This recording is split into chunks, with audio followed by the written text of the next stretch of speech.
आज का काम बता दें? हाँ, 5 काम बताइए। आज का काम बता दें? आप जो काम बताना चाहते हैं वो काम बताइए। नमाज पढ़ते हुए मुसलमानों पर आज दिल्ली में पुलिस ने जूते मारे। सरकार के खिलाफ उठने वाली हर आवाज को यूएपीए में दबा दे रही है। इससे ज्यादा काम क्या चाहिए जनता को? तो ये भाजपा का ये आचरण है, ये राम को लाए हैं, ये राम पे सियासत करेंगे, ये सनातन पे सियासत करेंगे, ये हिंदू पे। अब ये बताते हैं ये हिंदू खतरे में है। एक बार बताइए 1947 के बाद देश के कितने बंटवारे हो गए, जो आप पानी पी पी के मुसलमानों को कोसते हो कि ये देश में बंटवारा कर देंगे। 1947 के बाद देश के कितने बंटवारे कर दिए मुसलमानों को। नमस्कार, मेरा नाम राघव है और आप पॉलिटिक्स देख रहे हैं। पॉलिटिक्स की चुनाव यात्रा मथुरा, आगरा, सैफई होते हुए अब लखनऊ पहुंच चुकी है और लखनऊ की जनता का मूड क्या है 2024 के लिए जानने की कोशिश करेंगे। उसके साथ साथ लखनऊ के और भी तमाम मुद्दे हैं जो इस चुनावी यात्रा में कवर किए जाएंगे। लखनऊ का आज हमारा ये दूसरा दिन है और हम मौजूद हैं दारुल शफा विधायक आवास के पास, जहां से उत्तर प्रदेश की राजनीति तय होती है। तमाम लोग हैं हमारे साथ। क्या नाम है आपका? प्रिंस, कहाँ से हैं आप? लखनऊ से। लखनऊ से हैं। क्या मूड है लखनऊ की जनता का इस बार? देखिए, देश में महंगाई बढ़ गई है, बेरोजगारी बढ़ गई है और कोर सेक्टर 15 महीने में सबसे निचले स्तर पे है। पीएलएस का सर्वे आया है, जो 15 करोड़ लोग 2017 में 100 रुपये से कम कमा रहे थे, आज उनकी हालत ये है कि 18 करोड़ हो गए हैं। महंगाई बढ़ती जा रही है। ई श्रम पोर्टल में जो इन्होंने रजिस्टर्ड किया था, उसमें 30 करोड़ लोग में से 90% लोगों की इनकम 10,000 से कम थी। इनका जो स्टार्टअप है वो 35,000 नौकरियां स्टार्टअप में चली गई हैं। और अभी इन्होंने सदन में कहा है, मोदी जी के मंत्री ने, कि हमारे यहाँ 1,65,000 कंपनी बंद हो गई, जिसमें 11,065 कंपनी दिवालिया घोषित हो गई। देश में हाहाकार मचा हुआ है, मंदी के माहौल से है। आप एक भी पेपर करा नहीं पा रहे हैं, सारा पेपर लीक हो जा रहा है। 11 पेपर यूपी में लीक हुआ है। 7 साल में 70 पेपर लीक हुए हैं। 1.5 करोड़ लोग प्रभावित होते हैं। 3 करोड़ लोग तैयारी करते हैं। 2 लाख 1 साल का बच्चे लोगों को लगता है। आज सारे बच्चे हाहाकार है कि एक पेपर नहीं। आप बड़ी बड़ी बातें करते हैं, बुलडोज़र की आपकी राजनीति है। आप ये बताते हैं दुनिया में कि आपसे ज़्यादा तगड़ा प्रशासन नहीं है और आप एक छोटा सा पेपर लीक नहीं कर पा रहे हो। पेपर नहीं करा पा रहे हो, लीक हो जा रहा बार बार। तो ये आपकी हताशा है और लोग ये देख रहे हैं। आपने 10 साल में कुछ भी नहीं किया है। आपने सिर्फ हिंदू मुस्लिम किया। आपने आदिवासी का जो अपराध है वो 48% और दलित भाई का जो अपराध है 44% कर दिया।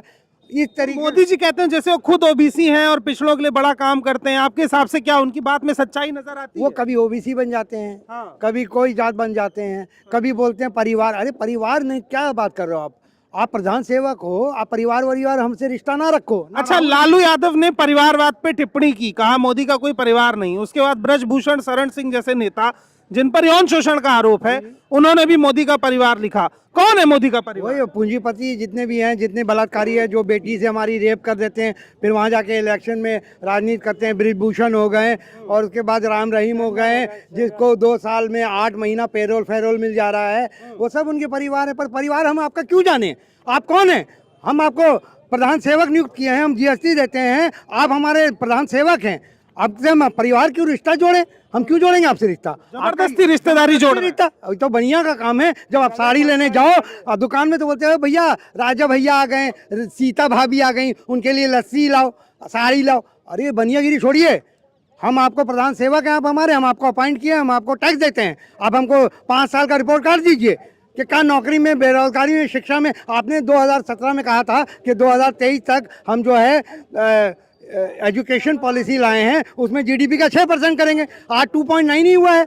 यूपीए में 4% हो रहा था। तो आप ये बताइए कि शिक्षा, अपने स्वास्थ्य में कहा हमने 2.9 करेंगे, जिसमें आप 1.3 अभी तक इस्तेमाल किया है ना। शिक्षा पे आप किया। आप बताइए, जो अभी हाल ही में आया, इनके पास जो फार्मा कंपनी है 273 है, उसमें 76 फार्मा कंपनी फेक दवा बना रही थी, जिसको पी के सेंट्रल एशिया और अफ्रीका के 14 बच्ची मर गई। WHO ने इनको लताड़ लगाया, अमेरिका ने इनके बैन कर दिया।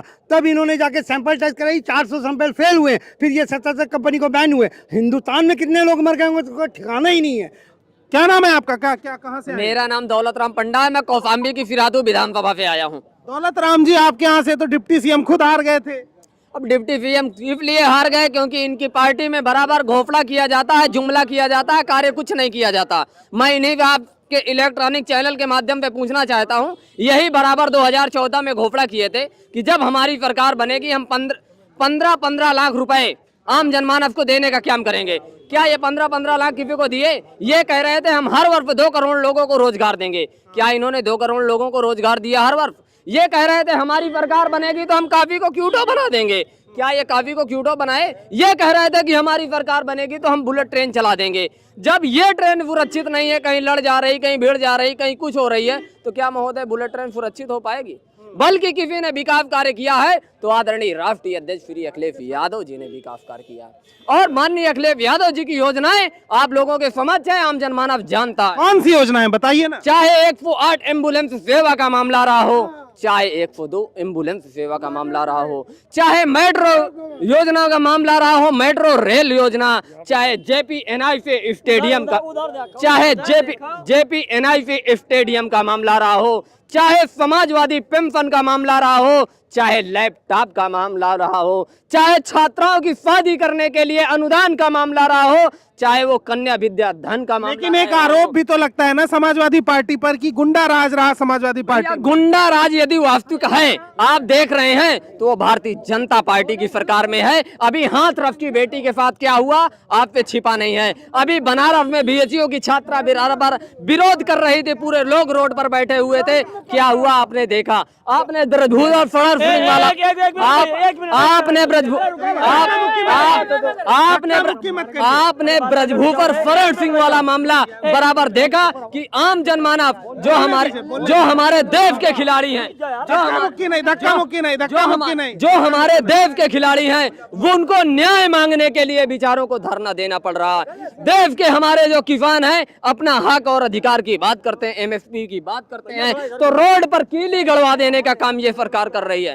पहले की सरकार अच्छा थी कि किसानों को बुला करके बेकायदे वार्तालाप हुआ करता था कि कीली गड़वाने का काम किया जाता है। क्या नाम है आपका? संदीप यादव गाजीपुर से। जो आप समाजवादियों में गुंडाई की बात कर रहे थे, ये ओम प्रकाश राजभर भाजपा के मंत्री हैं, बोल रहे हैं कि पीला गमछा लेकर जाओ DM SDM कोतवाल, कोई कुछ नहीं कर पाएगा।